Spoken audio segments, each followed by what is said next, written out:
नमस्कार दोस्तों, आज के इस अध्याय में आप कक्षा 8 का पाठ ध्वनि के प्रश्न उत्तर के बारे में पढ़ेंगे।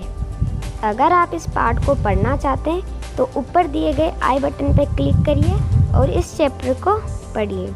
सबसे पहले हम पढ़ते हैं कविता से। पहला प्रश्न है, कवि को ऐसा विश्वास क्यों है कि उसका अंत अभी नहीं होगा? उत्तर है, कवि को ऐसा विश्वास इसलिए है क्योंकि अभी उनके मन में नया जोश व उमंग है। अभी उन्हें काफ़ी नवीन कार्य करने हैं। वह युवा पीढ़ी को आलस्य की दशा से उबारना चाहते हैं। अगला प्रश्न है, फूलों को अनंत तक विकसित करने के लिए कवि कौन कौन सा प्रयास करता है?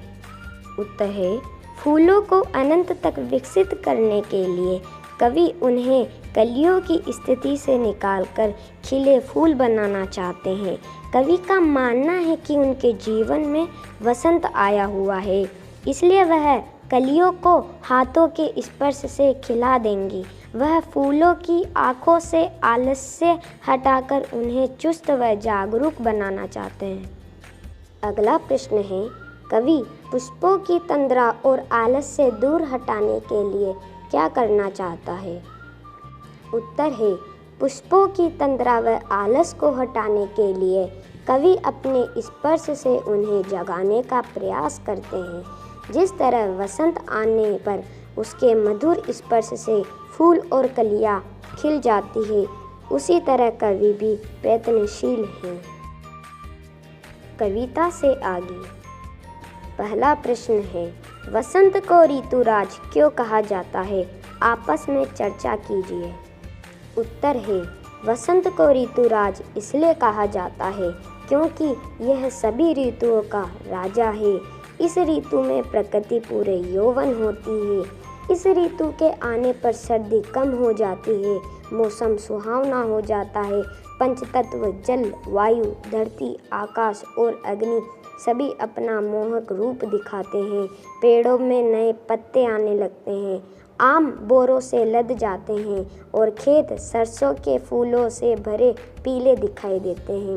सरसों के पीले फूल ऋतुराज के आगमन की घोषणा करते हैं। खेतों में फूली हुई सरसों पवन के झोंकों से हिलती ऐसी दिखाई देती है मानो सामने सोने का सागर लहरा रहा हो।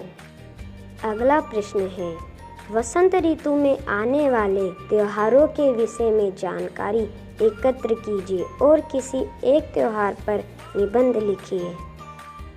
उत्तर है, वसंत ऋतु कुल 2 महीने से कुछ अधिक रहती है।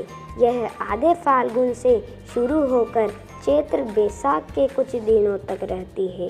अतः इस ऋतु में मस्ती भरी होली, रंगों का त्योहार, वसंत पंचमी, देवी सरस्वती की पूजा, खेत में पकी फसल और पीली सरसों का रंग, बैसाखी आदि त्योहार मनाए जाते हैं। यहाँ हम होली पर निबंध लिखते हैं।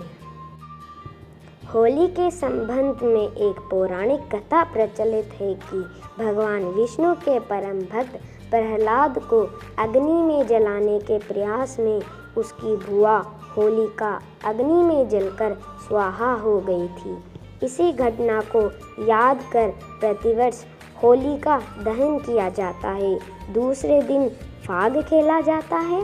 इस दिन छोटे बड़े, अमीर गरीब आदि का भेदभाव मिट जाता है। सब एक दूसरे पर रंग फेंकते हैं, गुलाल लगाते हैं और गले मिलते हैं।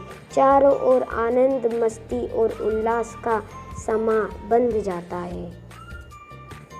ढोल पर थिरकते, मंजीरों की ताल पर झूमते, नाचते गाते लोग आपसी भेदभाव भूलकर अपने शत्रु को भी अपने गले लगा लेते हैं।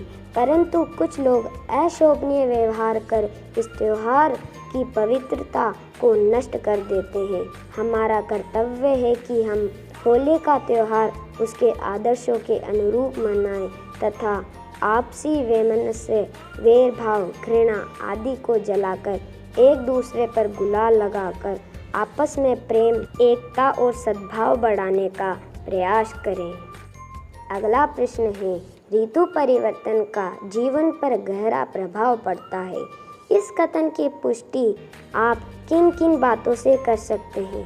लिखिए। उत्तर है, ऋतु परिवर्तन का जीवन पर गहरा प्रभाव पड़ता है। उसके खान पान, उसके पहनावे, उस समय के त्यौहार, उनका स्वास्थ्य पर प्रभाव। अतः जैसी ऋतु होगी उपरोक्त बातें भी उसी के अनुसार होगी।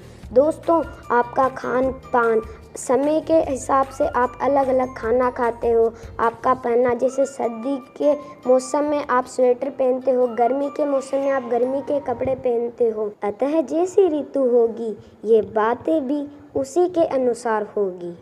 तो यहाँ पर हमारे वसंत भाग 3 का पहला पाठ ध्वनि खत्म होता है। अगर आपको ऐसी वीडियोस चाहिए तो मेरे चैनल को सब्सक्राइब करना न भूलें और वीडियो अच्छी लगी तो लाइक करना भी न भूलें। Thank you.